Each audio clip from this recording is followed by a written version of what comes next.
Хиперферментация, ферментация, фитокомплекс, бионаличност. Всичко това звучи невероятно сложно, но така ли е наистина?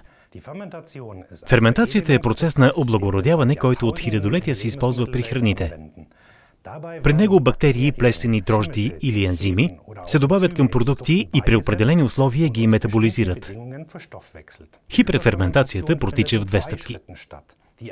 Най-важните и най-известни вещества в растението алое са дълговерижните захари или така наречените полизахариди, които наричаме ацеманан или аловероза. Тези захари са много тясно и силно свързани с мрежа от фибри, която първо трябва да се разкъса, за да може изобщо да се осъществи ферментация. Затова в първата стъпка се добавят ензими, които разделят дългите вериги на захарите и осигуряват на разположение захарните компоненти.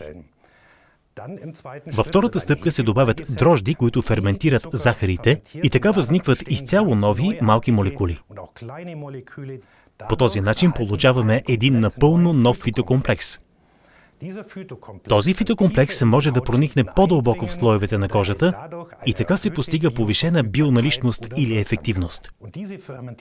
Това ферментирало алое в комбинация с нашия вече доказан гел от алоe вера изграждат нашето Magic Power Duo, което използваме за новаторски продукти, а технологията му е регистрирана за патент.